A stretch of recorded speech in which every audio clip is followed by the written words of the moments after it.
Alright, hey guys, welcome back. Gary Baker here again. Getting real close to the end of the course here. The thing is I want to make sure that I cover a few advanced topics, at least this one last advanced topic about link tracking.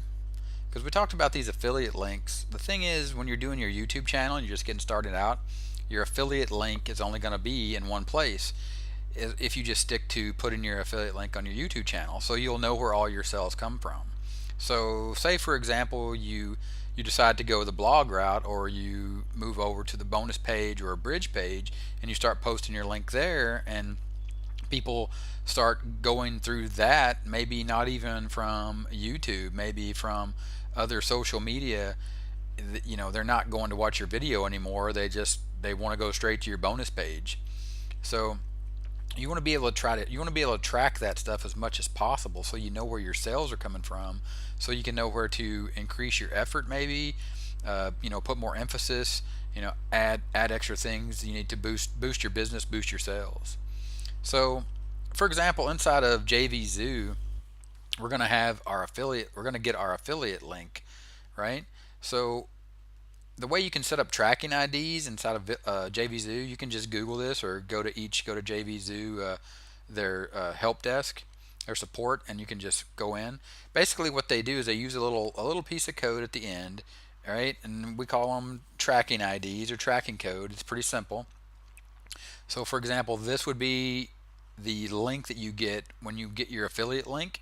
That would be the main link, and then you're going to add this little piece of code, $TID, short for tracking ID, equal tracking code you create. So this tracking code you create, this is something that you make up that makes sense to you. All right. So for example, if you want to make sure that all your sales are coming from YouTube, you'd be like, okay, PID tracking ID equal YouTube channel. All right. You post this link on your blog, tracking ID equal blog, right? You put this in, maybe you start an email list, tracking ID equal email list. So that way you know where the sale's coming from. So then when you're inside JVZoo, for example, you can actually go in and look at your affiliate transactions. And again, like I said, this is an advanced topic, but I think it's something that's very important for you to move forward. Once you get started and you see the potential for this, and as you grow, you're gonna want to know how this stuff works. And so, for example, let's look at last month, because you see there's no tracking ID on this. This is actually an offer where I only have in one place, so I haven't bothered to put a tracking ID on there, which may or may not be the best course of action. So for example, the commission machine, right? I'm selling that. I sold this one via my email list, so I know that came from an email. Okay, this sale actually came from my thank you page. This one actually came from a Facebook opt-in, a link on Facebook that I had for an opt-in to my email. So there you go. I have 3 different places where I made 3 different sales, and now I know where those sales came from. And that was due to the tracking ID, right, that I made up, that I put right here after this equal sign. I actually put these words in myself: Gary Baker email, Gary Baker thank you page, Gary Baker Facebook opt-in email. And like I said, these other some of these, like the done for you commissions, obviously this was something that was bought as a bolt-on, or as an upsell, or an OTO, one-time offer to commission machine. And for dual squeeze, I'm only doing that in one place. So like I said, I got kind of lazy on that. Don't do that. Track everything.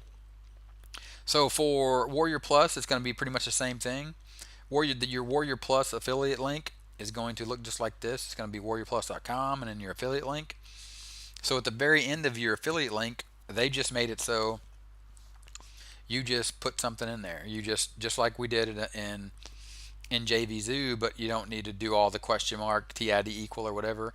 They make it very simple. You just put your tracking code, and your tracking code again is something that you make up. So email, Facebook, blog, right? Whatever makes sense to you, and however you can keep track of it. So then over at Amazon, they're going to have a little thing here where you can actually track all your links, right? And then they have a tracking ID. Of course, you set up your store. Typically you have one store. I'm not sure, you may be able to have more. I just have the one store. And then I track everything through tracking IDs for my other websites.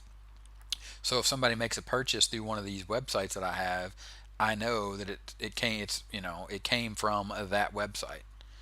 So when you do that and you find a product, say you're looking for a product over here, and this was covered in one of the first videos, but we'll cover it again. There's actually this little bar site stripe that you can load from Amazon. So when you're on Amazon.com and you find something that you want to promote, you can just get the link. So you click on that get a link and it pops up your store ID, and then you can actually go in here and you can select your tracking ID and you can select it right there, and then it just tags it on there. So then if you look at the full link, I don't know if it's anything. Yep, there you go. It's something you can read, but it's a little more complicated. Amazon gets a little more in the weeds with the way they do their tracking. Of course, I mean, they're the biggest online retailer in the world, so you can imagine. All right. So yeah, so then you would just change that and then get your link, and you're going to see that little code is going to be changing right there. You can see that tag, right? So then that'll give you the ability to track those sales in your actual. So you can look, when you look at all your sales, you'll be able to see them, or then you can actually go in and or you can actually go and say, okay, I just want to look at, each one of these individually, and it's going to change your metrics down here, your earnings, your clicks, and all that kind of stuff. All right. Now, along tracking IDs and all this, those are individual ways to do it for each individual, affiliate vendor or affiliate, you know, yeah, so affiliate marketplaces. So let's follow up and let's hop over to ClickBank real quick and look at some of those. Now, ClickBank, it's going to be pretty much the same thing, right? So basically, all I did here is I just went to ClickBank support, and then you just scroll through. They're going to talk a lot about hop links, and you should really dig into this and really understand it if you're going to get into each one. But what we're going to focus on here is tracking IDs. So using tracking IDs with ClickBank, it's very similar. Actually, it's almost exactly the same as JVZoo. They're going to go with the question mark TID, tracking ID equal. So then they're going to give you examples, which are perfect, right? Tracking ID for your blog, right? So then your blog, February 2017, a forum, a Twitter, right? Tracking ID. That way you know exactly where it's coming from. And then when you're actually inside of your affiliate account, when you actually get everything set up and you start making sales, or even not making sales, but you start sending traffic and people start going to your offer, you can actually go in here and you can look at your hops, right? So these are the clicks. You can look at them per vendor. So like this, these are the different vendors that are hopping in here and looking, but then say, okay, well, now I want to know by my tracking ID. And I have one here where I actually just track all my email. And so then I can actually say, okay, yeah, all these hops came from my email versus my YouTube channel. So yeah, that's it. We'll cover a quick tool here, Click Magic. We'll get right into this. But there are tools like this that I just want to make you aware of. I don't actually use Click Magic because you actually have to pay for it, and I'm not to the point where I need to do that level of tracking yet.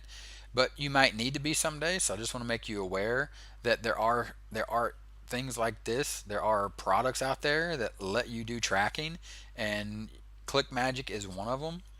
And you can just go and you can look at this and see how it works, and you can see how they, it's talking about your click tracking being outdated, link cloaking, uptime monitoring, bot filtering, fraud, split testing. Okay, so like I said, this is very advanced.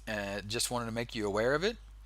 And yeah, so that is link tracking, and making sure that you're actually, you want to know where your sales are coming from, right? Just like if you owned a physical store, right, and you had a store on each side of town, at the end of the day, you need to know which one to put more effort in. So if more sales are coming from one store and less sales are coming from the other, you need to try to figure that out. And you need to either try to boost your sales on one side, or you might just say, hey, this isn't working. I've been doing this for 30 days. This store hasn't made a single sale, right? I'm just going to close up shop. You know what I mean? Or maybe I'm only going to be open on the weekends. You get what I'm saying. Okay? All right. So that is link tracking, tracking IDs for individual sites, third-party, other products that you can buy to actually do tracking for you. Thanks for watching, guys.